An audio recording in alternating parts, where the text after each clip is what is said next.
Tuolta noin. Ja täältä otetaan esitysmuoto.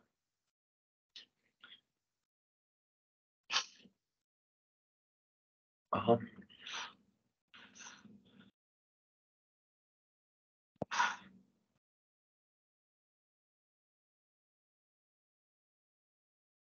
Ja koko poppolle vielä tosissaan tervetuloa meidän urakoitsija turvallisuuskoulutukseen.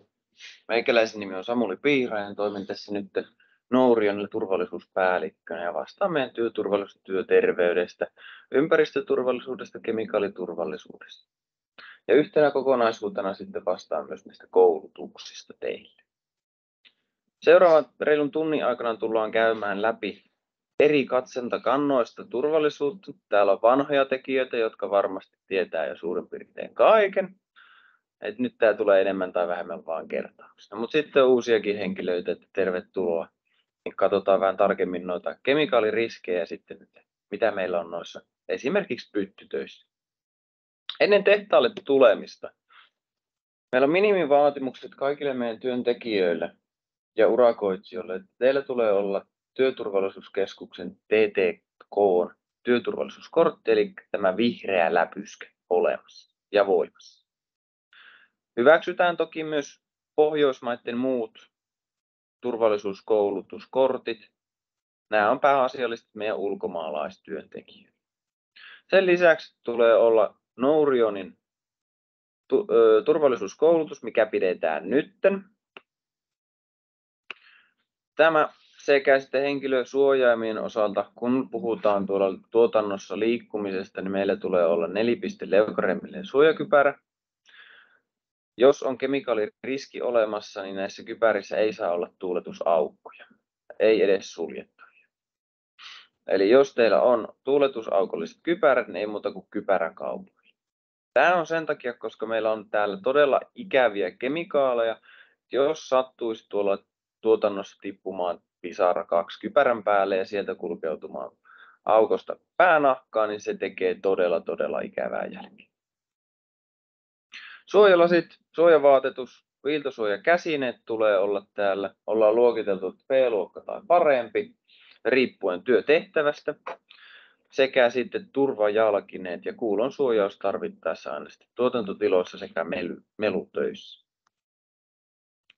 Tulityökortista. En tiedä, onko tämä poppo tulossa tekemättä nyt tulitöitä, mutta tulityökortti tulee olla. Ja aivan kuten tulityökoulutuksessakin käsitellään, niin täällä otetaan muun muassa kuuma ilman puhallin myös tulityöksi. Eli sille tarvitaan sitten erillinen työlupa. Toinen, mikä ollaan nyt viime aikoina tässä sitten keskusteltu paljon, niin on kaasupullojen sulkeminen. Eli jos pidätte yhtäänkään pisempää taukoa, eli ruokailu tai töiden lopettaminen yö yli, niin sulkekaa kaasupullot aina sieltä pullosta.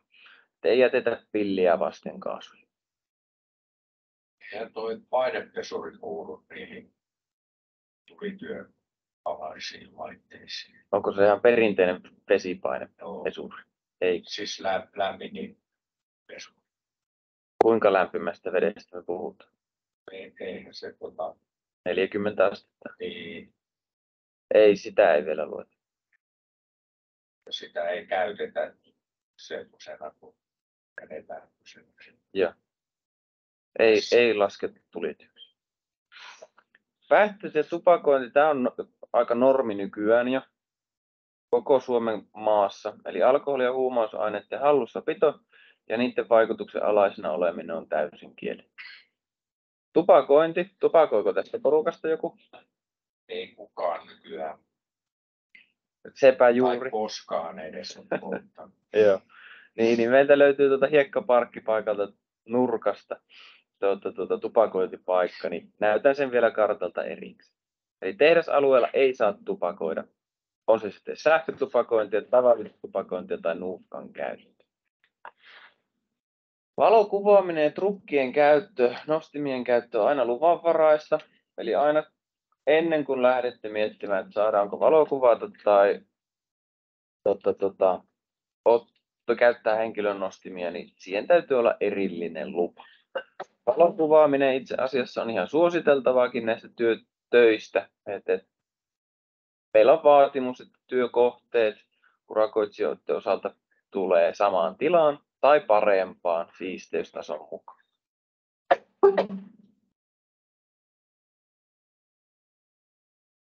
Te, jotka olette jo täällä, tämä tulee teille todellakin kertauksena. Linjoilla olijat, niin kuunnelkaa tarkasti. Ensimmäinen tehtävä tässä vaiheessa on valokuvaus. Eli napatkaa valokuvaa tästä slaidista puhelimellanne. Siinä on nimittäin, miksi tuolla on tuo more options? On tuon pois. Ei, se on siinä pysyvästi. Ei mitään. Et ottakaa valokuvaa tästä. Tässä on yhteystietoja meidän portille. Eli jos teille tulee ongelmia kulkuoikeuksien kanssa, niin voitte soittaa aina tuonne Securitaksin 222 päättyiseen numeroon. Sieltä vastataan aina. Ainoa mutta matkassa tässä on se, että meidän pääportti on miehitetty ainoastaan 6:30 aina 5 asti. Muina ajankohtina valvonta on Tampereelta käsin. Eli tämmöistä lähiopetusta ei 5 jälkeen enää ole tehty. Jos tämänkin jälkeen on vielä haasteita, niin ottakaa työn tilaajan, eli teidän yhteyshenkilön Nourionin puolelta. Jos hänkään ei osaa auttaa, niin sen jälkeen voitte ottaa minuun yhteyttä, niin selvitellään, että mikä on ongelma ja mistä löytyy ratkaisu. Niin kuin tällä viikolla ollaan tehty. Linjoilla olijoille vielä tuolta gates.metsagroup.comin kautta hakekaa ennen kuin tuutte tänne tehtaalle kulkuluvat. Siellä tarvitte nuo vastaavat tiedot, mitä tuossa listalla on, sekä sitten yhteydenoton sitten tuohon yhteishenkilöön, että jos pitää niin sanotusti ottaa nopealla aikataululla, niin tämä henkilö on sitten tietoinen, että siellä odottaa tuo kulkulupa teidän pyyntöön. Kulkuoikeudet päästään noutamaan aina tehdasalueen pääportilta. Osoite on Kuhnamon tie 1 Äänekoski. Kulkutunnisteena tässä tehdasalueella toimii niin sanotusta portilta tulostettava kulkutunnistelätkä, tarra tai sitten valttikortti, minkä saa tuolta luotettava kumppanin kautta. Tehdasalue on tässä. Tehdasalue on iso ja me ollaan yksi toimija tällä saitilla. Metsä Group on suurin toimija tässä koko tehdasalueella. Tästä löytyy Metsäboardin kartonkitehdas, Arkaamo, paneritehdas, äänenvoimalaitos, kattila sekä sitten Metsäfibre metsältä. Sen lisäksi tällä tontilla toimii sitten Specialty Minerals Nordic ja uutena tulossa sitten vielä Veolia ensi vuoden puolella. Tässä on pääportti. Äänekosken keskusta, autoliikenne, niin se tulee täältä kautta. Tässä on liikenneympyrä. Liikenneympyrästä tehtaalle päin ja ensimmäinen vasemmalle. Pääsette kääntymään suoraan pääportille, mikä löytyy koppi sitten tuolta meidän portin vierestä. Liikkuminen tehdasalueella. Ajoneuvoporteista kulkee ainoastaan kuljettaja. Eli kun lähestytte ajoneuvolla porttia, niin matkustajat hyppää aina autosta pois ja kulkee henkilöportin kautta. Minkä takia näin? Niin tämä on ainoa tapa meillä tällä hetkellä tehdasalueella kartoittaa henkilöstömäärä ja ketkä kaikki täällä on hätätilanteessa. Eli jos te ette kulje niin sanotusti oikein, me emme osaa lähteä pelastamaan teitä hätätilanteessa. Meillä ei ole tietoa, että te olette tehdasalueella. Sen takia on todella tärkeää, että jokainen tulee omalla kulkutunnisteella tehdä. Sen lisäksi ajoneuvoliikenteen osalta, ajoneuvoliikenteestä vielä sen verran, että tuosta ajoneuvoporteista kulkijaksi tulet aina tarvitsemaan rekisteritunnisteen autossa sekä sitten tuon kulkulätkän. Eli niin sanottu kaksoistunnistus. Tehdasalueella noudatetaan normaalia liikennesääntöjä ja ollaan tämän vuoden aikana tehostettu tätä liikenneseurantaa. Yleisnopeusrajoitus tehtaalla on 30 kilometriä, mutta sitten myös erillismerkein muutamilla alueilla on laitettu 20 kilometriä tunnissa. Ja tätä tullaan seuraamaan nopeuskameroilla tutkilla, mitä tässä tehdasalueella on. Sen lisäksi yksisuuntaisen tieosuuksien seurantaa, turvavyöpakkoa niin kuljettaja- kuin matkustajienkin osalta sekä sitten matkapuhelimen puhuminen kielletty niin sanotusti puhelinkorvilla. Eli hands-free on sallittua ja jos pysähdytte, niin voitte puhua puhelimeen. Rikeseuraamukset on seuraavat, eli ensimmäisestä tulee huomautus, se on voimassa 12 kuukautta ja toisesta sitten lähteekin jo pihalle. Ajolupa menetetään kuukaudeksi. Sen lisäksi ollaan tuo turvavyöpakko, mikä on aiheuttanut todella paljon keskustelua tässä tehdasalueella. Ne ollaan otettu rikesanktio, eli jos saat sen toisen varoituksen, niin sen lisäksi tulee 1 viikon ajaksi pääsykielto tehdasalueelle. Eli jos on seisokki tai muu vastaava, narahdatte, niin tehdasalueelle ei ole asiaa sitten seiso.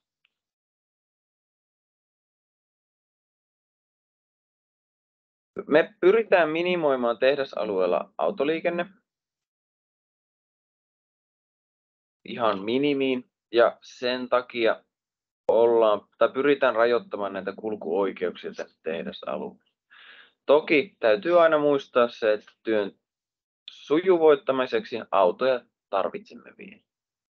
Näissä tapauksissa käykää ajamassa autonne sinne työkohteen vierelle, pudottakaa tavaranne sinne, jonka jälkeen käykää viemässä autonne sitten pysäköintipaikoille, niin ne ei ole tuolla tiellä. Tehdasalue on ahdas ja siellä liikkuu rekkoja, minkä takia myös omaisuusvahingoilta vältytään huomattavasti paremmin.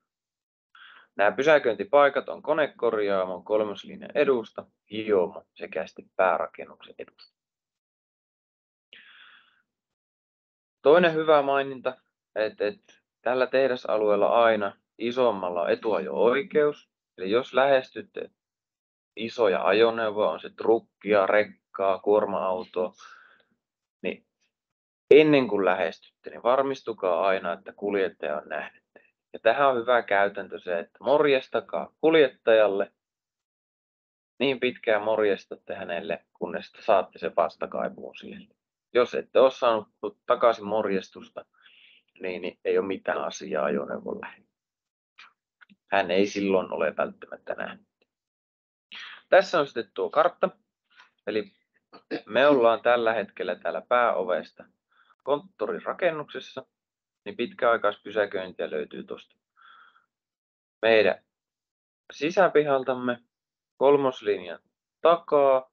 Tuossa on Metsäboardien tehdas, Konekoriman edustalla sekä sitten Hiomolta. Tupakointipaikka löytyy meidän parkkipaikan eli tehdasalueen ulkopuolelta tuolta nurkasta. Tämä on vanha kartta. Aita menee tällä hetkellä suurin piirtein näin.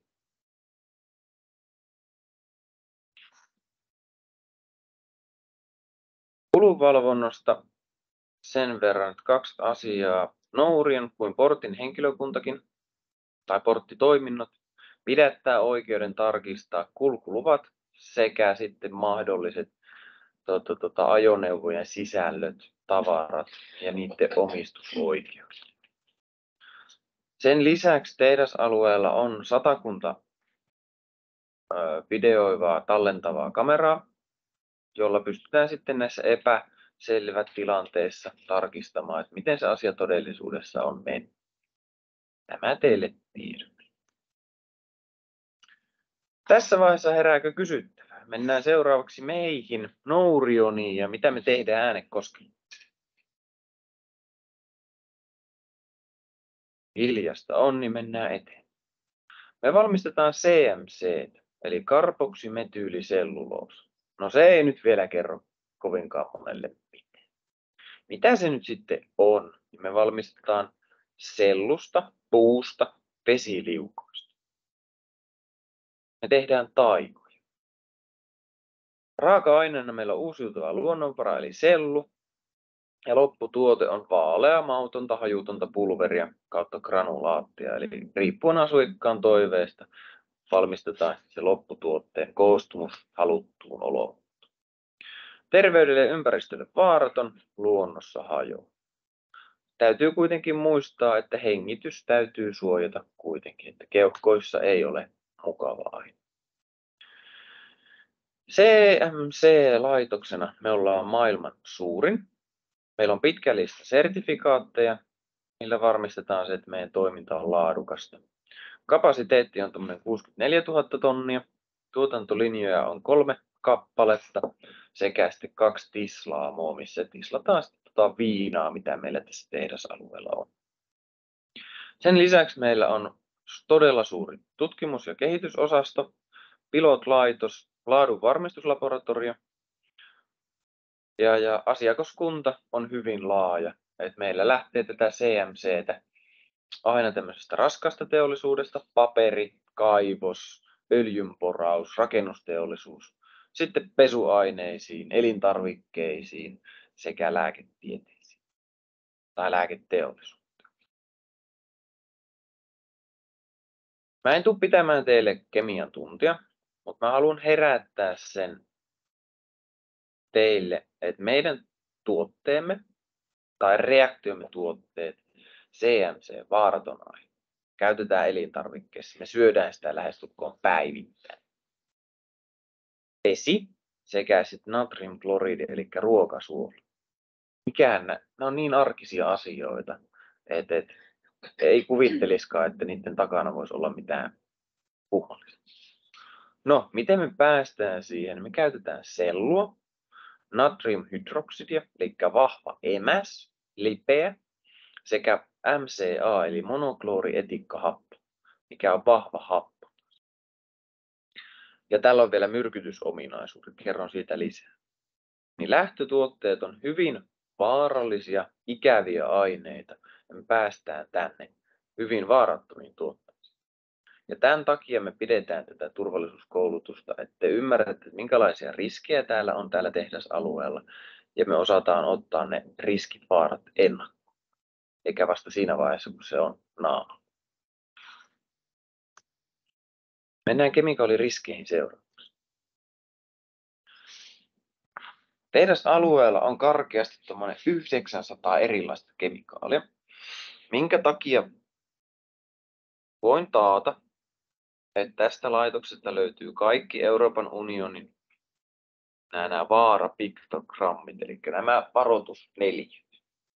Sen takia pidetään tässä vaiheessa minuutin hiljainen hetki ja lukekaa läpi ja muistutelkaa, mitä ne tarkoittaa todellisuudessa, koska nuo tulee vastaan tehdasalueella parhaillaan.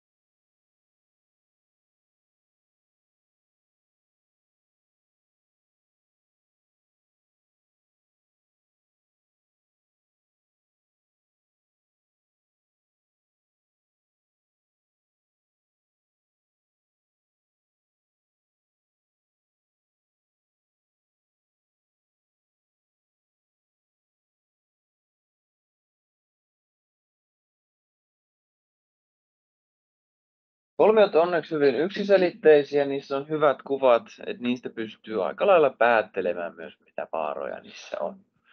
Mutta mennään eteenpäin ja katsotaan, että minkälaisia aineita meillä sitten on.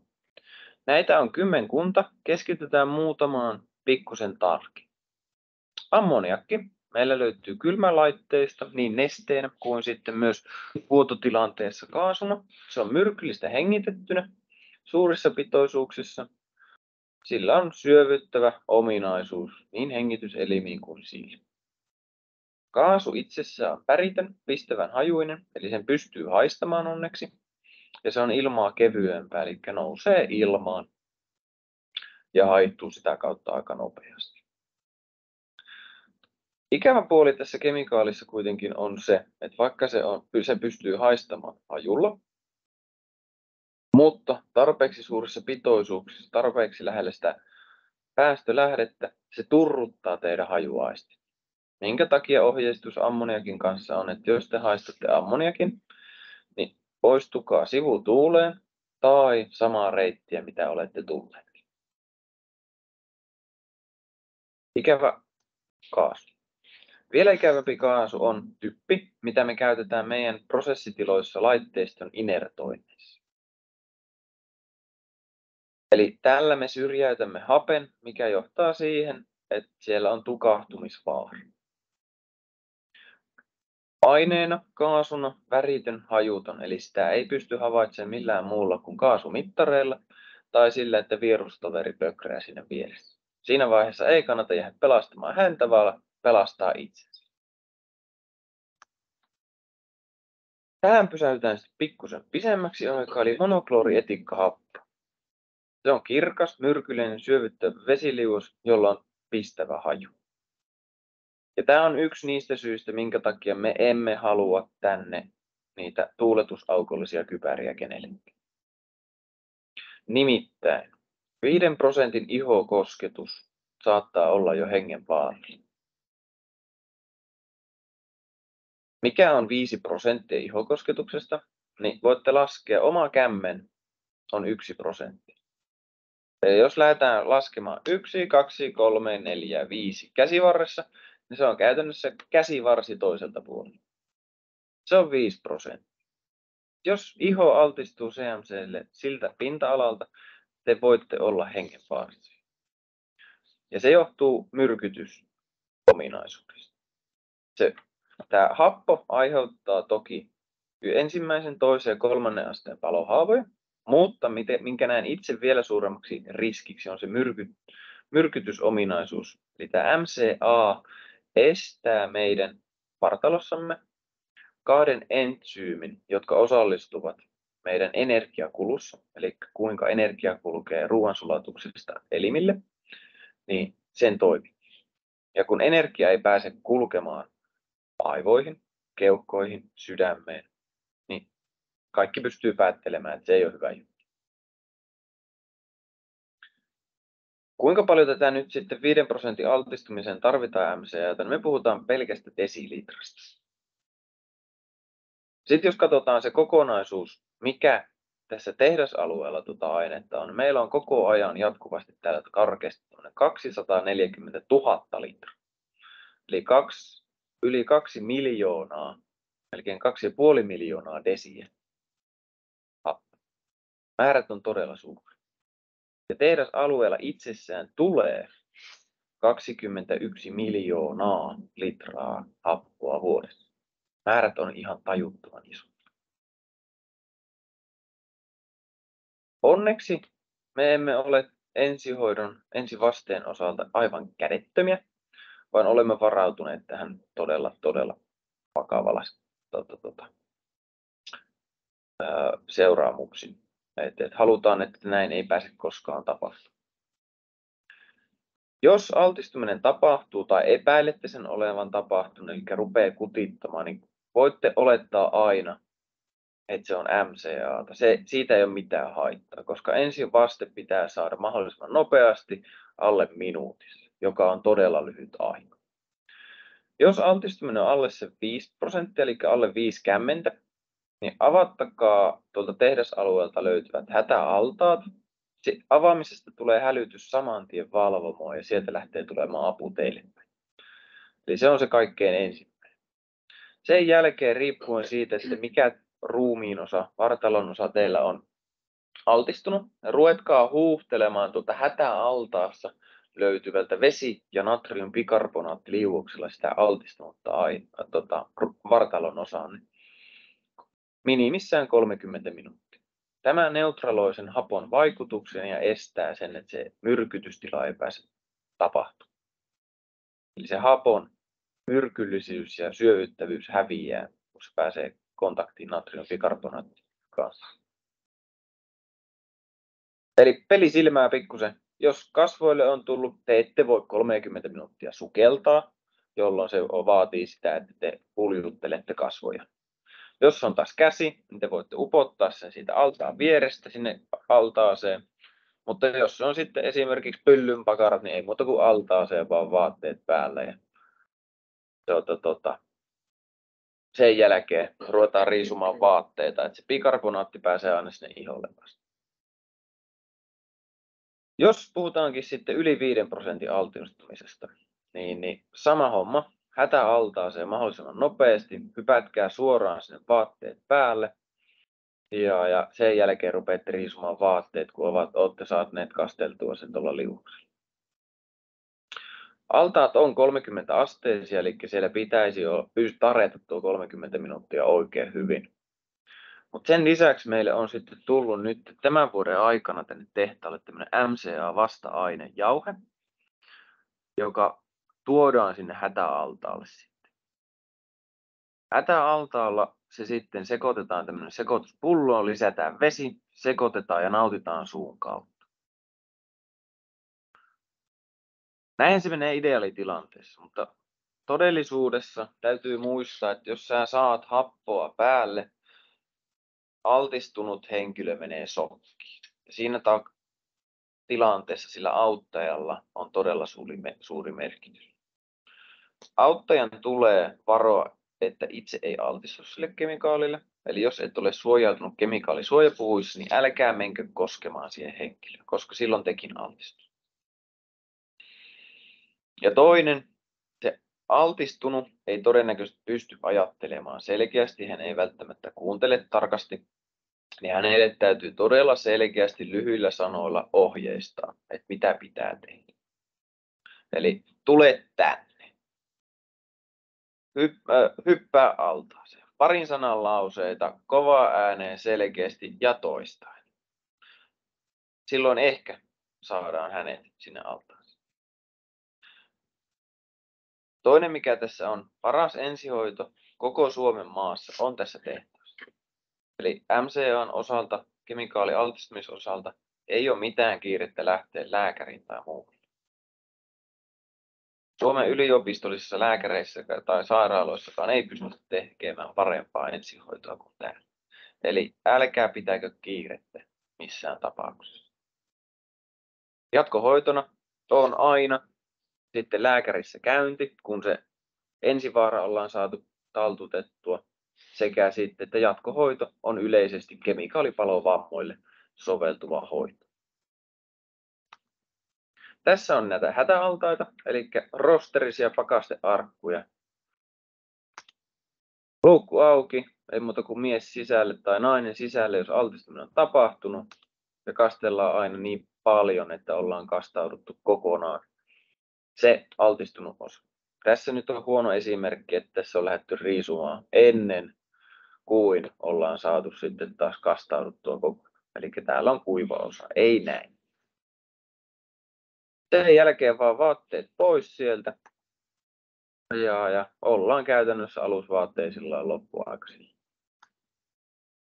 Sen lisäksi meiltä löytyy tosissaan tätä lipeää, vahvaa emästä. Tällä ei onneksi ole kuin syövyttävä vaikutus. Tekee ikävää jälkeä siitä huolimatta. Sekä suolahappo. Molemmissa tapauksissa hätäallas toimii oikein hyvin ensihoito. Sen lisäksi löytyy vetyperoksidia. Siitä perullinen aine, että tämä sisältää kemiallisesti happea itsessään, eli kiihdyttää paloa, jos se osallistuu tuleen kanssa. Joo. Toinen ikävä aine on sitten liuottimet, palavat nesteet, eli etanoli ja isopropanoli, mitä meillä on täällä, eli IPA. Etanoli erityisesti on varmasti kaikille meille suomalaisille jossakin elämänvaiheessa suhteellisen tuttu aine, eli viina. Aineethan on kirkkaita, helposti syttyviä aineita, ja ne aiheuttaa ikävä kyllä sitten lämpimissä olosuhteissa paljon höyryjä, jotka muodostavat sitten ilmassa räjähtävän kautta palavan seoksi. Ja sen takia tulityöt on tässä laitoksessa yksi kirosana. Jos äsken tuntui siltä, että meillä on paljon sitä happoa, niin tätä on nyt karkeasti se 3 kertaa enemmän tässä laitoksessa.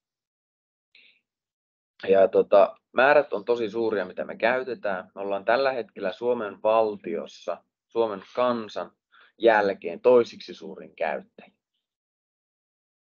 Eli kukaan yritys ei käytä viinaa niin paljon kuin me. Ainoastaan Altia valmistaa enemmän.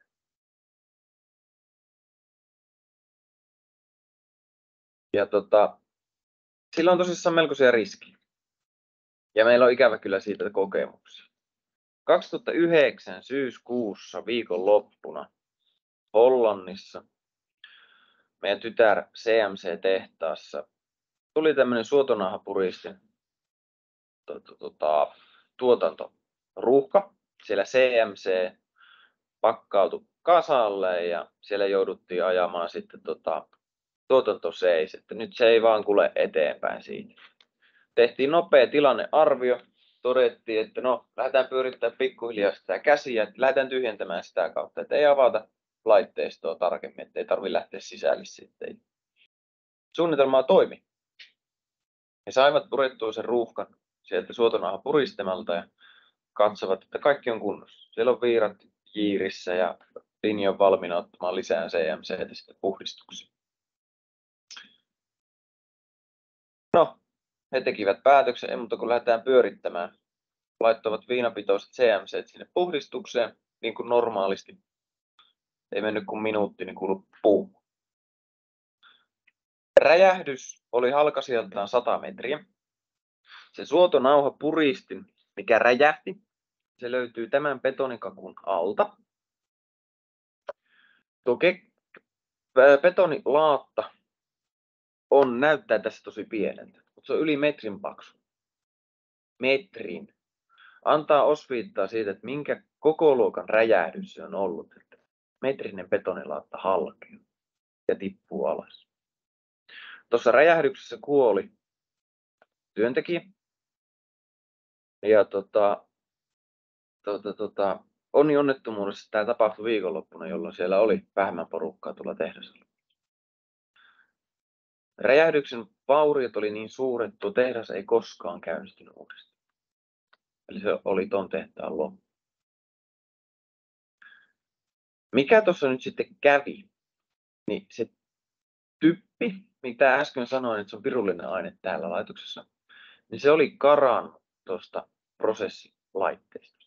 Ja se mahdollisti sen räjähdyspitoisuuden tuonne laitteistoon. Eli sillä typellä on hyviä puolia ja sitä ei turhaan käytetä. Heidän järjestelmä on tämmöinen erätypetys, tai oli erätypetys, eli he kertaalleen sen typettävät ja sen jälkeen se typpi on siellä sisällä ja that's it. Äänekoskella me ollaan muutettu tuo järjestelmä sillä lailla, että se typettää jatkuvasti. Eli tämmöistä tilannetta ei muistettu mitata typpipitoisuutta tai happipitoisuutta, niin ei pääse tapahtumaan tämä. Mutta vastaavanlainen tilanne saattaisi käydä meillä esimerkiksi jossakin viinasäiliössä, viinalinjalla, jos me tehdään niitä tulitöitä huolimatta. Sen takia on erittäin tärkeää, että nämä tulityöt otetaan tietynlaisella vakavuudella tässä laitoksessa. Me emme ole turvassa, vaikka meillä on todella vahvat turvallisuustyökalutkin tässä tämän asian hoitamiseksi. Mutta aina pitäkää mielessä, että kysykää mieluummin kuin lähdetään leikkimään. Vaikka me ollaan tehty turvallisuustyötä paljon, se kehittyy jatkuvasti, niin mekään ei ole oltu turvassa. Oma henkilöstön osalta tapaturmat ovat tässä vuodesta 2009 lähtien. Niitä on parisenkymmentä kappaletta kaiken kaikkiaan. Mikä parasta, viime tapaturmasta on jo kohta 3 vuotta. Eli turvallisuustyö on mennyt meillekin eteenpäin, mutta emme voi huokaista helpotuksesta, vaan työ jatkuu. Urakoitsijoiden osalta lista on huomattavasti lyhyempi. Mutta tässä täytyy ottaa huomioon myös, että urakoitsijan tekemät työtunnit ovat myös huomattavasti vähempiä. Toki tuo viimeisestä tapaturmasta oleva aika on huomattavasti pisempi, että siitä on jo karkeasti kohta se 5 vuotta. Ja pidetään asia näin. Tässä punaisella oli merkattu syyt siihen, että minkä takia me ollaan siirrytty näihin viiltosuojahanskoihin. Eli niitä on sattunut historiassa se 6 kappaletta, tämmöisiä vähän isompia. Ja minkä perusteella ollaan sitten tehty päätös, että enää me ei haluta tikkiä tähän laitokseen, että viiltosuojahanskat aina käteen, kun lähdetään työskentelemään tuolla tuotannossa.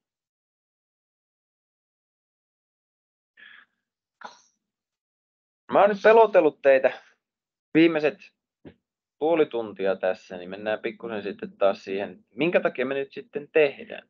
Mä ei tehdä tätä kiusataksemme teitä, vaan se, että me halutaan pitää kaikki meistä turvassa. Meillä nimittäin on tavoitteena, että meillä tapahtuu 0 tapaturmaa.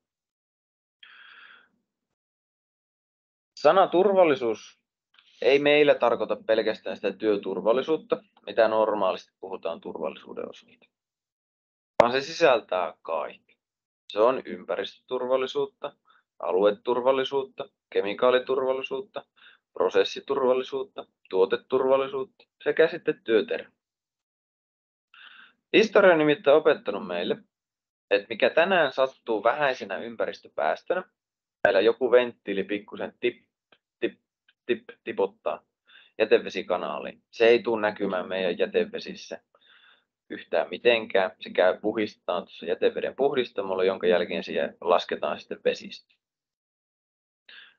Mutta menee päivä, viikko, ehkä vuosikymmen. Jos me ei tehdä sille asialle mitään, sille epäkohdalle, niin se saattaa aiheuttaa meille vakavan tapahtuman. Meille tulee operaattori operoimaan sitä venttiiliä, vääntää pikkusen liian kovasti ja se leviää se koko venttiili täysin. Pahimmassa tapauksessa se on juurikin MCA:ta, hän altistuu sille täysin ja meillä on vakava tapaturma saman tien. Pahimmassa tapauksessa kuoleman tapaus.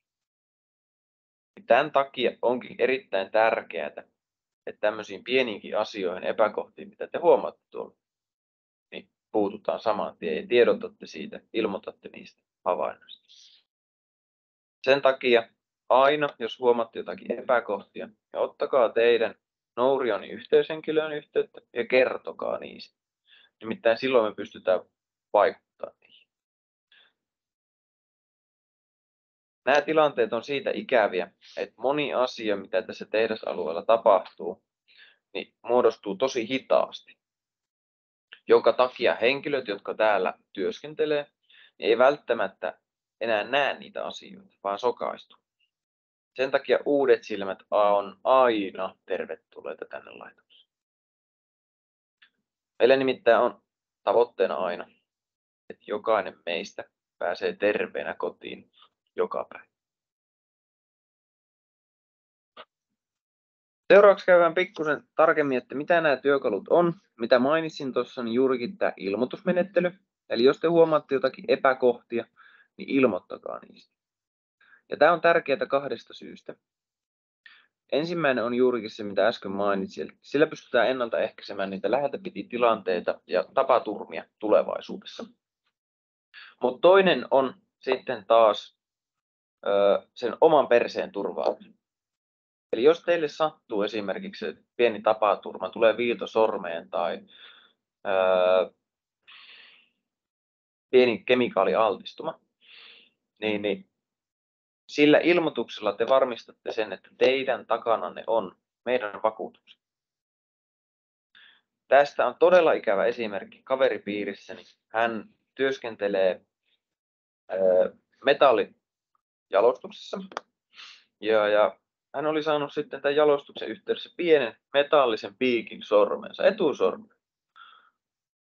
Kuinka moni meistä lähti siinä vaiheessa lääkäriin? Ei kukaan. Hän oli onneksi sanonut sen omalle esimiehelle, että nyt kävi näin. Tuli tuo metallipiikki tuohon sormeen, että Ei varmasti vaikuta yhtään mitään, mutta näin pääsi käymään. Meni puoli viikkoa. Mä rupesin tuntemaan, että nyt jotakin rupeaa tapahtumaan tuossa sormessa, että nyt ei ole ihan normaali. Se kipeytyy vähän turpoa. Ehkä se rupeaa mätimään, että kohta se tulee pois.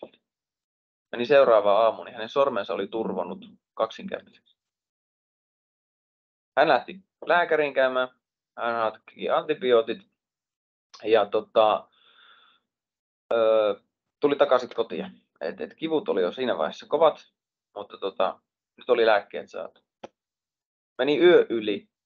Hänellä oli turvannut etusormi, peukalo, keskisormi, nimetön sekä kämmen. Ja hän ei ollut nukkunut edellisenä yönä ollut. Hän lähti saman tien aamulla päivystykseen, että tämä ei näillä antibiooteilla lähde. Pääsivät lääkäriin ja lääkäri saman tien totesi, että nyt leikataan. Häneltä leikattiin kaikki 4 sormea auki, kämmenen selältä sekä kämmenen puolelta auki ja ne huuhdeltiin kaikki hermokot. Yhden pienen metallisirun takia. Siellä todennäköisesti joku bakteeri pääsi sitä kautta elimistöön, mitä se ei pystynyt suodattamaan ja aiheutti tämän tulehdustilun. Mutta se, mitä mä halusin tästä kertoa, eli pieni asia saattaa vaikuttaa tosi pahasti, mutta se lasku, mikä tässä kokonaisuudessa nyt tuli, se oli 30 000. Mä oon onnellinen, jos teillä löytyy semmoisia summia, mutta multa ei löydy, että mä en pystyisi maksamaan semmoista lääkärilaskua näin. Sen takia se vakuutus on hyvä turva sille omalle perseelle. Eli kertokaa, jos sattuu jotain. Seuraavaksi katsotaan lyhyt video.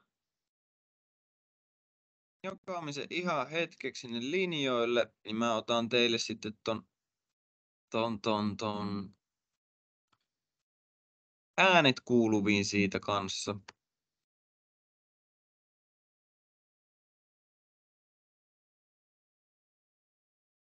No, testataanpas.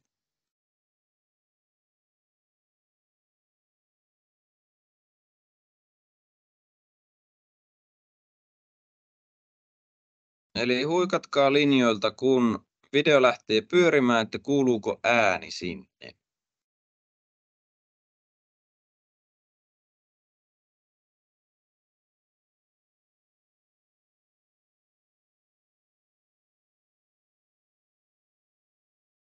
Pitikin tehdä tolla lailla. No niin.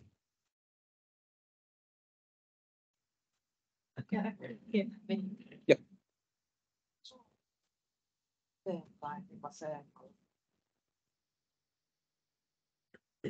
Eli video lähtee nyt, kuuluuko ääni?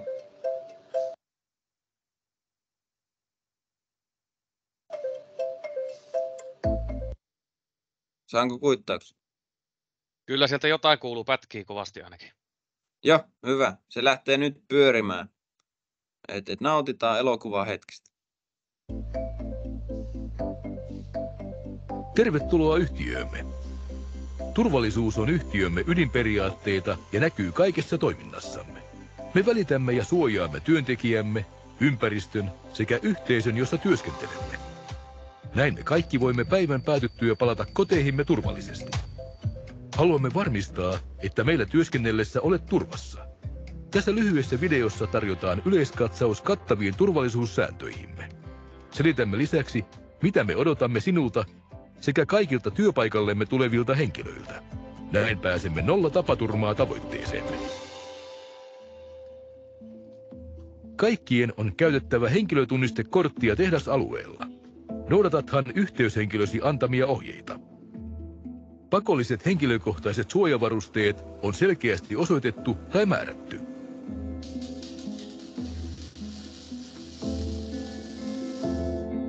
Tehtaallamme sovelletaan yleisiä liikennesääntöjä.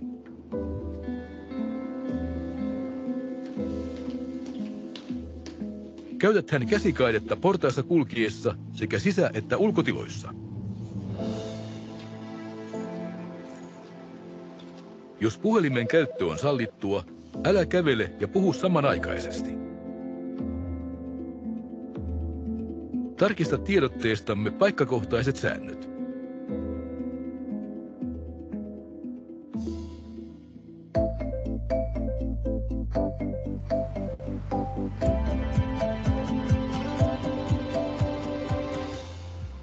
Tärkeimmät turvallisuussääntömme ovat Life Saving Rules.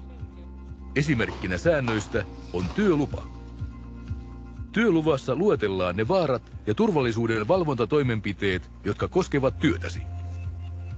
Tarvitset työluvan ennen kuin voit aloittaa työskentelyn. Varmista, että olet ymmärtänyt työluvassa määritetyt asiat. Tarkista työkohteesi varmistaaksesi, että suunnitellut varautumistoimenpiteet on tehty. Viime hetken riskiarviointi, LMRA. Lupa allekirjoitetaan työkohteessa. Perehdy palosammuttimien, poistumisteiden ja hätäsuihkujen sijaintiin. Ajattele ennen työn aloittamista, onko sen suorittaminen turvallista. Koneiden liikkuvat osat on tietysti suojuksilla suojattu. Älä poista tätä suojaa koneen ollessa käynnissä. Suojauksen poistaminen edellyttää aina erillistä lupaa. Ajatko ajoneuvoa tehdasalueella? Tarvitset tällöin myös luvan. Aja aina nopeusrajoitusten rajoissa. Kiinnitä turvavyö myös trukkia ajaessa. Kukaan ei saa olla töissä alkoholin tai huumeiden vaikutuksen alaisena. Putoamissuojavarusteiden käyttö perustuu riskien arviointiin. Työskentely 1,8 metrin korkeudelta alkaen edellyttää aina putoamissuojausta. Varmista, että olet kiinnittynyt hyväksyttyyn ankkurointipisteeseen. Hyväksytty teline on turvallinen työpaikka. Tarkista siis aina hyväksyntämerkintä ennen ylösmenoa ja kuljeta työkalusi turvallisesti. Koneita huoltaessasi on erittäin tärkeää, että laite ei käynnisty vahingossa. Lisäksi on varmistuttava, että sellaisia energianmuotoja, kuten vaarallisia kaasuja tai nesteitä, ei pääse vapautumaan. Siksi kone on erotettu etukäteen seuraavasti. Lototo, Lockout, Tagout and Tryout. Tarkista, että lukitukseen liittyvät asiat ovat kunnossa ja aseta oma lukkosi lukkolaatikkoon. Nyt voit aloittaa työn turvallisesti. Tämä turvalaite varmistaa tämän koneen. Älä koskaan poista turvalaitetta ilman lupaa. Tämä on suljettu tila. Työskentely täällä voi olla riskialtista vaarallisten kaasujen tai riittämättömän hapen vuoksi. Siksi täällä työskentely edellyttää erityistä lupaa. Suljettu tila voi olla säiliö tai ryömintätila. Kyseessä on tila, jonne usein on vaikea päästä tai poistua. Ja siellä ei ole riittävää luonnollista ilmanvaihtoa. Jätteet. Hävitä ne oikeaan astiaan.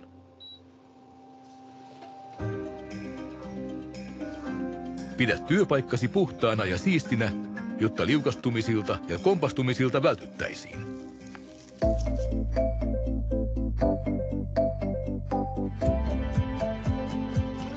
Life Saving Rules-sääntömme. Oman turvallisuutesi sekä kanssasi työskentelevien turvallisuuden varmistamiseksi. Näiden sääntöjen noudattamatta jättämisellä on aina seurauksensa. Muista myös kultainen periaate, jos et voi työskennellä turvallisesti, lopeta työskentely. Keskustele sitten, miten edetä. Joku voi pyytää, voinko havainnoida työskentelyäsi. Pidämme silmällä toisiamme, koska välitämme toisistamme. Annamme ja vastaanotamme palautetta hyvistä käytännöistä sekä kehityskohteista. Jos näet riskialttiin tilanteen, ilmoita siitä.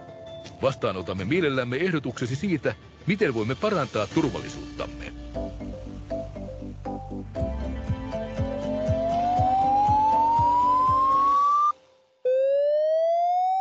Hälytysäänen kuullessasi toimi turvallisuuskoulutuksen ohjeiden mukaisesti. Lopeta työskentely ja liiku tuulen sivusuuntaan kohti kokoontumispistettä tai sisätiloissa poistu kaasusuojatilaan. Odota kokoontumispisteessä tai kaasusuojatilassa lisäohjeita. Pidä huolta itsestäsi ja muista. Lue tiedote ja noudata paikkakohtaisia Se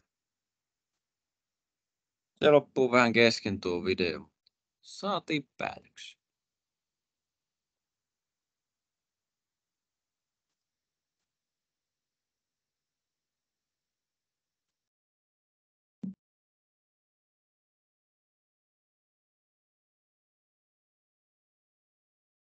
Tuolla tuotannon puolella kun työskentelet, niin oikeastaan on 4 asiaa, mitä pitää muistaa näistä kokonaisuudesta. Muut tulee enemmän tai vähemmän suoraan meidän työluvituksesta. Eli alkoholi ja huumaavat aineet. Ehdoton no. Kun olette ajoneuvossa, käyttäkää aina turvavyötä, kun se on mahdollista. Työlupa. Kun tulette tänne työskentelemään urakointia tuotantoalueelle, teille tulee olla aina työlupa mukaan. Työluvassa otetaan huomioon sitten korkealla työskentely, säiliötyöskentely, liikkuva laitteiden suojaaminen sekä sitten taas eristykset, nollaenergiatilat. Mikä on kaikkein tärkein sitten on tämä meidän kultainen periaate. Eli lopeta työskentely, jos olosuhteet eivät ole turvallisia tai toiminta ei ole turvallista. Mä velvoitan teidät kaikki tekemään tämän, jos te huomaatte jotakin. On kyseessä ihan mikä tahansa. Jos olette esimerkiksi vain epävarma, että miten tämä pitäisi tehdä, niin ottakaa se 5 minuuttia, keskustelkaa, että hetkinen, miten tämä asia, miten tämä on nyt otettu. Silloin teillä on se tieto ja varmuus, että se on oikeasti mietitty. Nimittäin jotkut asiat on vain yksinkertaisia sellaisia. Meillä ei olla osattu ottaa sitä huomioon. Eli käyttäkää aikaa siihen turvallisuuteen. Meillä ei ole niin kiire. Jos joku sanoo, että tässä laitoksessa on kiire, niin minä käsken siinä vaiheessa tauon. Meillä ei koskaan ole niin kiire. Mistä työluvat nyt sitten meille tehdään? Niin käytännössä kaikesta, mikä liittyy tuotantoon. Se on huoltoa, kunnossapitotöitä, asbestia, henkilönostoja ja niin poispäin. Siivoojille on tietysti eri ohjeistus. Te olette niin sanotusti vakihenkilökuntaa täällä. Teille ei tarvitse sitä työlupaa. Työlupa näyttää tältä. En käy sitä tarkemmin teidän kanssa läpi, mutta se, mikä teiltä pitää aina huomata, että työlupaa kun lähdetään täyttämään, teidän nimi täytyy olla tässä työluvassa. Jos teillä ei ole työluvassa nimeä, te ette saa työskennellä tässä laitoksessa. Työluvan toisella sivulla on sitten tämmöinen last minute risk assessment, missä sitten vielä kertaalleen katselmoidaan se, että kaikki asiat on otettu huomioon. Eli otetaan se viimeinen 5 minuuttia ja mietitään, onko tämä nyt turvallista vai ei. Työlupa allekirjoitetaan, käydään läpi kerran vuorokaudessa, jolloin myös tämmöiset päivittyvät tilanteet, muut tilanteet tuotantolinjoilla tai muussa otetaan huomioon. Varmistetaan se, että työ voidaan tehdä turvallisesti. Se, mikä mulla jäi tästä kohdasta nyt mainitsematta teille, niin työlupa ei ole pelkästään paperi, vaan se on meillä prosessi, millä me varmistetaan, että me kerromme työn suorittajalle, että mitä kaikkea vaaroja tässä meidän tuotantoalueella on, mutta myös toistepäin. Eli työn suorittaja kertoo, mitä hän on tulossa tekemään, jotta me osataan varautua kaikkiin niihin asioihin, mitä siinä työssä tehdään. Eli tämä on se hetki, milloin me keskustellaan siitä työstä ja katsotaan, että me ollaan osattu varautua kaikkeen tarvittavaan. Ja tämä on se henkivakuutus teille, että me ollaan kaikki turvassa. Meillä on kriittisiksi laitteiksi määriteltyjä laitteita tässä laitoksessa plus 4000 kappaletta. Mitä ne nyt sitten tarkoittaa? Ne voidaan jakaa 3 eri kokonaisuuteen. Ensimmäinen kokonaisuus on se, että me varmistetaan, että se meidän prosessimme pysyy turvallisessa tilassa. Eli me esimerkiksi lämpötilan tai paineen osalta pysytään tietyllä sektorilla. Toinen kategoria on sitten taas se, että millä me varmistetaan se, että me palataan sinne sektorille, jos joku mittalaite tai ohjausjärjestelmä menee pieleen. Eli esimerkiksi varoventtiilejä, alipaine tai ylipaine, niin palautetaan se paine sinne haluttuun tilaan. Tai sitten 3. kategoria on sitten nämä hätätilannelaitteet. Eli jos oikeasti pääsee tapahtumaan se, että edelliset laitteet on pettänyt, niin millä me saadaan ne tuhot mahdollisimman pieneksi. Eli puhutaan sprinklauksesta, paahtojärjestelmistä, hätäaltaista, hätäsuihkuista. Niitä on paljon. Nostoapuvälineiden osalta me toteutetaan parasta käytäntöä, eli sieltä pitäisi löytyä aina tarkastustarrat, minkä perusteella pystyy sitten lukemaan, että milloin se on viimeksi tarkastettu ja milloin se pitäisi seuraavan kerran tarkastaa. Työskentely korkealla sekä säiliötyöskentelyä en käy tässä nyt tarkemmin. Ne otetaan huomioon meidän työluvituksessamme. Siitä sitten lisää, kun sen aika tulee. Työn lopettaminen sitten, niin työlupa katselmoidaan aina, tai työn suoritus katselmoidaan aina työn lopettamisen kanssa. Eli onko kaikki tarvittavat työtehtävät suoritettu ja onko kohde siistetty työtä edeltävälle tasolle tai paremmin.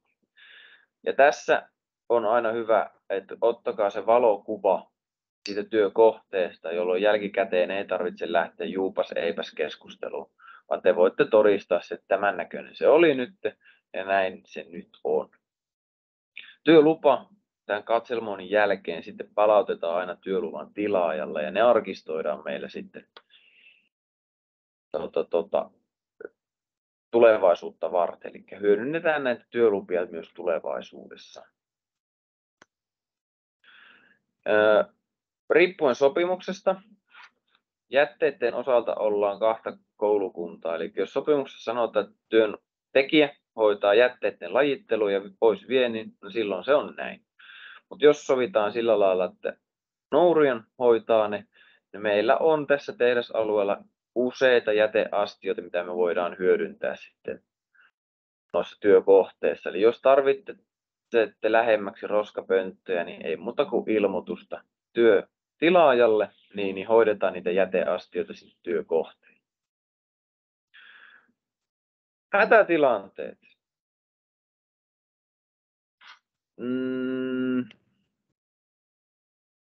Mitenköhän mä lähtisin tätä? Riippuen siitä, että missä päin te työskentelette, niin meillä on eri kokoontumisalueita. Jos otetaan nyt esimerkki, te siivoatte vähän niin kuin ympäri tehdasta, te liikutte koko paikkoja, niin voidaan todeta, että teille ehkä paras paikka kokoontumispaikalle on sitten nuo meidän valvot. Ne on selkeät, missä ne sijaitsee, siinä on helppo suunnistaa ja te tiedätte, että miten sinne menee. Jos hätätilanne sattuu, palohälytys pärähtää päälle tai sitten kaasuvaarahälytys tulee, niin menkää mahdollisimman korkealle kokoontumispaikalle, valvomot on hyvät. Sitten jos meillä on taas jotakin urakoitsijoita, jotka työskentelee jollakin tietyllä alueella, esimerkiksi nyt säiliötarhalla, niin se sijaitsee nyt tällä alueella säiliötarha, jolloin kokoontumispaikkana toimisi tämä 3-4 linjan valvo. Miten sinne päästään, niin se on tästä meidän sellunjauhoituksen sekä valvomorakennuksen välistä. Ja tältä puolelta löytyy sitten tuo ovi, mistä kautta pääsee sitten tuon meidän valvomorakennukseen. Jos muistan oikein 4. Eli katsokaa kartasta, jos tiedätte, että missä päin työskentelette, mikä on teidän lähin kokoontumispaikka. Jos ette tiedä tai liikutte ympäri tehdasta, niin ottakaa valvomot maamerkiksi. Toimiminen sitten hätätilanteessa. Tämä on sama kuin siviilissäkin. Eli ensimmäiseksi arvioidaan se vaaratilanne ja toimitaan päättäväisesti ja rauhallisesti siitä eteenpäin. Eli paniikki ei nopeuteta yhtään mitään. Pelastetaan ensimmäiseksi välittömässä vaarassa olevat henkilöt. Jos on tulipalo, niin meidän ei tarvitse lähteä evakuoimaan niitä henkilöitä saman tien sinne 400 metrin päähän. Vaan se riittää, että päästään oven tai 2 taakse, jonka jälkeen voidaan lähteä miettimään, että mitäs me nyt teemme. Jaetaan seuraavat tehtävät, jos meitä on useampia henkilöitä, ja pyydetään lisäapua tarvittaessa. Eli tehdään hälytys, palopainikkeet sekä puhelin on hyvä vaihtoehto. 112. Mutta vain turvallisessa paikassa. Rajoitetaan lisävahinkojen syntymistä tulipalo- ja kemikaalivahinkotilanteissa. Annetaan ensiapua näille evakuoiduille henkilöille, painallus, puhallus, elvytystä tarvittaessa tai sitten ihan vaan voi olla, että kannetaan, autetaan eteen. Opastetaan pelastushenkilökunta paikalle, jolloin he pystyvät sitten lähteä auttamaan siinä pelastustyössä kanssa. Ja vasta tässä vaiheessa, eikä välttämättä ihan heti sittenkään tarvitse ilmoittaa minulle. että minä en aina ole täällä tehtaalla, mutta minun on hyvä tietää, että mitä täällä tapahtuu. Eli pistetään pelastustoiminta käyntiin ja sen jälkeen vasta lähdetään kutsumaan meikäläistä apua ja katsotaan, että mitä mä pystyn tekemään. Vinkit tulipalon sattuessa. Älä leiki sankaria. Jos olet hengenvaarassa, niin sä viet pelastushenkilökuntaa käytännössä 2 henkeä. Käytetään rappusia. Hissit saattaa lopettaa toimimisen. Yritetään sammuttaa tilanne, kun se on vielä hallittavissa. Vaikka me ei saataisikaan sitä sammutettua, niin se hidastaa sitä paloa merkittävästi. Ja antaa pelastuslaitokselle siten paremmat mahdollisuudet palon sammuttamiseen. Kuten mainitsin, täällä on todella paljon palavaa nesteitä. Se on kultaakin arvokkaan. Ei hengitetä sitä savua, vaan pysytään matalana. Ja jos me lähdetään sammuttamaan, niin varmistetaan aina ensin, että se sammutuslaitteisto toimii. On se sitten palosammutin tai tuo palopeitto, niin katsotaan, että se on valmiina sitä sammuttamista varten. Sokaat irti sammuttimesta ja kokeillaan puristaa, että sieltä tulee jotakin. Jos sieltä ei tule mitään, niin se on ihan turha lähteä sinne palon piiriin. Rajoitetaan palo, eli suljetaan ikkunoita, ovia, luukkuja. Suljetaan energialähteitä, ilmastointi, että se ei sitä kautta leviä. Sekä sitten poistetaan mahdollista palokuormaa, eli viedään sitä tavaraa mukanamme sitten kun poistutaan, jos se on vaan turvallista. Sen lisäksi tehtaalla on klooridioksidin-vaara kuin myös ammoniakkikaasuvaara. Näistä varoitetaan meillä joko ihan yleisillä pelastuspainikkeilla tai sitten ihan kansainvälisellä näillä vaaranmerkeillä. Jos tämä vaaranmerkki kuuluu, siirrytään tähän lähimpään kokoontumispaikkaan. Suljetaan ovet, ikkunat, tuuletusaukot, ilmanvaihto. Ja näistä kokoontumispaikoista katosta, tuossakin on pöydän päässä tuo pyöreä lätkä katossa. Sieltä löytyy sitten radio, sitä kautta tiedotetaan sitten lisää tietoa, mitä on tapahtunut ja miten toimii. Ei käytetä puhelinta näissä tilanteissa, se ruuhkauttaa turhaan verkkoa. Pysytään sisällä ja ei poistuta alueelta ennen kuin saadaan lupa. Tai ilmeinen vaara lähestyy. Jos sitten olet ulkona etkä pääse sisälle, niin pyri aina sivutuuleen ja mahdollisimman korkealle. Eli tässä tapauksessa Äänenmäen ja Hiskinmäen suuntaan. Käytetään märkää vaatetta, ruohoa, turvetta, sammalta suun edessä ja hengitetään sen läpi, jos haistetaan kaasu. Sitten elintarviketurvallisuudesta muutama sana. Me valmistetaan tosissaan CMC:tä lääketeollisuuteen sekä elintarviketeollisuuteen, minkä takia on erittäin tärkeää, että näistä seuraavista asioista pidetään kiinni meidän kolmoslinjan mikrojauhoituksessa sekä sitten kutoslinjalla. Mihin tätä CMC:tä nyt sitten menee, niin sitä käytetään lisäaineena pääasiallisesti erilaisissa juomissa, nestemäisissä elintarvikkeissa, kuten maito, hyytelöt, leivonnaiset, jäätelö sekä jogurtti.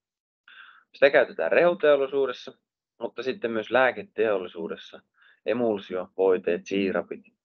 Näissä se pääasiallisesti on viskositeetin, eli sen juoksevuuden muokkaamiseksi, mutta sitten myös tableteissa, tablettien päällystyksessä ja sen tuossa sulamisessa, että se sulaa juurikin oikeassa tahdissa tuolla elimistössä. Mitä nyt sitten, missä niitä käytetään, niin muun muassa suomalaisessa Koskenkorvan Salmarissa käytetään CMC. Ja hammastahnoissa, mikä jäi tästä. Et mekin käytetään päivittäin tietämättämme CMC. Hygieniaohjeistus meillä on seuraava. Eli kun mennään noille alueille, kellot korut pois. Se sisältää korvakorut, vihkisormukset, älykellot, urheilukellot. Niitä ei salli. Prosessitiloissa syöminen ja juominen on koko tehdasalueella kielletty ainoastaan noilla taukotiloilla. WC:ssä sosiaalitiloissa käynnin jälkeen ja ennen aina käsien pesu. Linjalle mentäessä laitetaan hygieniahanskat käteen. Niitä saa täältä päästä. Ei tarvitse lähteä siitä sen suurempaa paniikkia ottaa. Mitä nämä hygieniahanskat on? Ne tarkoittaa valkoisia viiltosuojahanskoja. Kun mennään hygienia-alue 1, niin hiussuoja ja partasuoja tulee käyttää, eli säkityshuoneet sekä sivusyöttö meidän tehdasalueella 6. ja 3. Linjalla työskennellessä käytetään puhtaita työvaatteita, eli jos tulette 6. tänne töihin, peskää ne työvaatteet ennen tänne tultaessa. Ne ei tarvitse olla kiiltävän puhtaat, mutta ne tulee olla tämmöisestä irtoliasta puhtaat. Vyötärön yläpuolisissa taskuissa, eli rintapielessä, ei saa pitää kyniä tai muita lamppuja tai muita, mitkä voi pudota. Eli kaikki tavarat ylipäätänsä koko tehdasalueella on suositeltavaa pitää vetoketjullisessa taskussa. Valvomoon ei suositella meneväksi, koska ne on suhteellisen pieniä tiloja. Et jos 10 henkeä pamahtaa saman tien, niin se on ihan täynnä, joka myös hankaloittaa meidän operaattoreiden työtä. Eli ainoastaan pakollisessa tilanteessa valvomoihin mennä.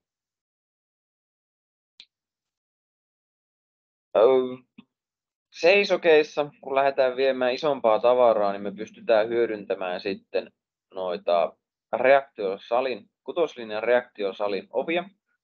Eli ei tarvitse näiden hygienia- ja sulkujen kautta kulkea, mistä kerron kohta lisää, vaan käydään pudottamassa materiaali, varaosat, työkalut 6. reaktiosalin ulko-ovelle. Kuljetaan sitten henkilökulun kautta, hygieniasulun kautta tehdasalueelle. Käydään haalaamassa sitten reaktiosalin kautta ne materiaali sisään. Hygieniasulut löytyy 3 paikasta. 6. jälkikäsittelyn nurkalta, 6. tuotevarastolle mentäessä sekä sitten 6. pääovella. Mitä tässä hygieniasulussa nyt sitten tulee tehdä ja miksi sitä nyt käytetään, niin se on vieras esine riskin minimoimiseksi. Näissä kaikissa hygieniasuluissa löytyy taakan ohituspöytä, mihin voi omat kantamukset jättää käsienpesuksi. Käydään pesemässä kädet. Tuolta saa pesuainetta käsienpesulle. Sen jälkeen kenkäpesurille ja käsien desinfiointi. Käsienpesussa muistettava 20 sekunnin sääntö, eli huolellinen saippuointi ja Tehdasalue on luokiteltu 3 kokonaisuuteen, 1-luokka, 2-luokka ja 3-luokka. Nämä käydään teidän kanssanne tarkemmin läpi sitten, kun tiedätte, että minne päin olette menossa työskentelemään. Lääkkeet. Teillä saattaa olla jotakin sairauksia, joka vaatii, että teillä on itse se lääkennällinen laite tai sairautta indikoiva koru koko ajan käytössä. Ilmoittakaa siitä työn tilaajalle saman tien, niin tehdään teille kirjallinen lupa tämän LOM 065 ohjeistuksen tai lomakkeen mukaisesti. Mutta muuten, jos teillä ei tämmöistä erillistä lupaa ole, niin kaikki tämmöiset lääkkeet, lääkinnälliset laitteet tulee jättää pois. Toinen asia, mikä on sitten tärkeä, että jos satutte olemaan kipeä, niin tänne elintarvikelinjoille, 3. mikrojauhatukseen tai 6. ei ole mitään asiaa, koska ymmärrätte varmasti hyvin, elintarviketeollisuuteen, lääketeollisuuteen, jos lähtee sairauksia tai bakteereja sisältävää CMCtä, niin se ei ole koskaan hyvä asia. Ja jos se käy ilmi, että se leviää vatsatauti tai salmonella meidän tuotteen kautta, niin vaikka aina puhutaan, että julkisuus on aina hyvästä, on se hyvää tai pahaa, niin tässä tapauksessa se ei ole. Tätä me ei halua. Jos on vatsatauti salmonella, niin älkää tulko tänne. Jos olette kipeä, niin ilmoittakaa siitä huolimatta, niin katsotaan, että pystytäänkö me ottaa teidät tänne töihin vai ei. Seuraavaksi tulee tosi pitkä lista erilaisia vaatimuksia. Mä yritän nämä tiivistää teille selkeäksi, että tämä ei ole hepreaa. Kun tulette kutoslinjalle tai kolmoslinjalle työskentelemään, niin ottakaa työntilaajaan hyvissä ajoin yhteyttä. He kertovat, mitä raaka-aineita tai varaosia me voidaan käyttää, mitä kemikaaleja me voidaan käyttää ja minkälaisia työvälineitä me voidaan käyttää. Koska siellä on paljon erilaisia asioita, mitä pitää ottaa huomioon. Muun muassa se, että tuonne tuotantotiloihin kutoslinjalle kun tullaan, niin kaikki työkalut täytyy desinfioida, jotta sitä kautta ei kulje niin sanotusti epäpuhtaudet tuonne meidän prosessitiloihin. Kemikaalit tulee olla kemikaalihyväksyttyjä, elintarvikehyväksyttyjä, eli tämmöiset NSF tai FDA hyväksyttyjä. Niitä hanskoja, erilaisia tarvikkeita te saatte tuosta meidän tarvikevarastolta. Se käydään kanssa läpi sitten. Jos jotakin lasituotteita tuonne kutoslinjalle on tulossa, ne tulee olla aina turvakalvotettu. Eli jos sattuisi käymään niin, että epähuomiossa vasaralla napastaan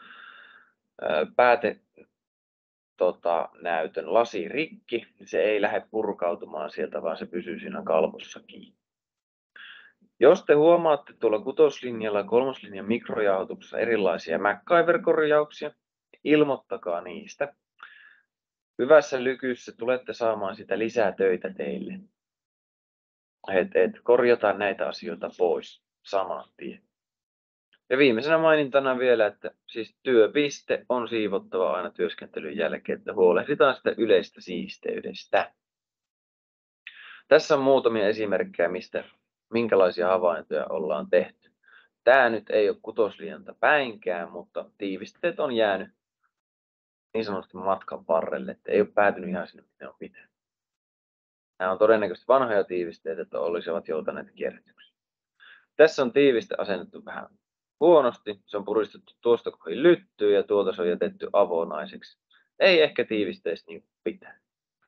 Ja täällä on taas sitten pultit ja mutterit jäänyt aavistuksen kirimättä vielä.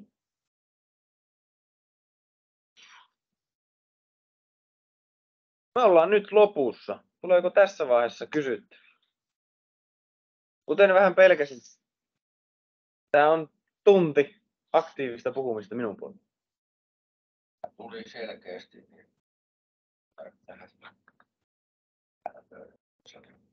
Kyllä. Ja hyvä näin. Jos ei mitään kysyttäviä, niin tämä oli tässä. Minä kiitän. Varmistan vielä linjalaisille, että onhan teillä lähetetty se sähköposti. Että jos ei ole, niin lähettäkää, niin saatte vielä merkinnänkin tuonne järjestelmään. Koulutus on 3 vuotta voimassa. Seuraava kerta sitten joskus 2020, miten se nyt menee, 6. Mut minä kiitän ja Joo, kiitoksia. Kato nyt tämmöinen sitten. Mutta se on korjauksen alla ollut säiliö jo monta viikkoa tyhjänä ja siellä on itsarit ollut. Sitten mulla on taas